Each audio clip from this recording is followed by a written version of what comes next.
మామూలుగా మన యొక్క శరీరంలో 6 చక్రాలు ఉంటాయని అంటారు. మూలాధారం మొదలుకొని మన సహస్రారం వరకు 6+1. ఏంటివి 6 7? వాటిని ఎలా చూడాలి? ఎలా చూస్తే మన దివ్యమైన శక్తిని ప్రజ్వలింపజేసుకోవచ్చు అంటారు? ముందు ఏన్షియంట్ సైన్స్ ఏం చెప్తుందో ఒకసారి జనరల్ ఓవర్ వ్యూ ఇద్దాం. షట్చక్రాలు, ఈ షట్చక్రాలని భేదిస్తూ ఛేదిస్తూ ఉన్న నాలెడ్జ్ని గెయిన్ చేసుకుంటూ మనం పెరుగుతూ ఉంటున్నప్పుడు సహస్రారంలోకి మింగిల్ అయిపోయేలా, సింక్ అయ్యేలాగా ఉండేది. అంటే ఈశ్వర తత్వాన్ని బోధించేది. సో రీచ్ అవ్వడానికి సహస్రారం వరకు వెళ్ళాలి అంటే ఈ షట్చక్ర భేదన మనం చెయ్యాలి మన ఎఫర్ట్ తోటి. ఈ షట్చక్రాల వరకు చేసిన తర్వాత ఆటోమేటిక్ గా you'll be pulled by that సహస్రారం. బ్రహ్మరంధ్రం నుంచి ఎలా అయితే ఈశ్వర తత్వానికి వెళ్తామో అది ఆటోమేటిక్ గా జరిగిపోతుంది.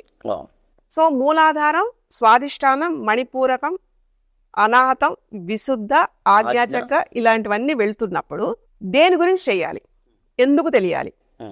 నిన్నుగా నడిపించేటప్పుడు ఒకలాంటి నీ జీవితంలో కర్మ పరిపక్వం అవుతూ దాన్ని నువ్వు నేర్చుకోవాల్సిన పాఠం నేర్చుకుంటూ చెప్పడానికి కావలసిన అధ్యయనం అంటే డెవలపింగ్ యువర్ ఇన్నర్ ఫ్యాకల్టీస్. అంటే నిన్ను ఎలా మలుచుకోవాలి,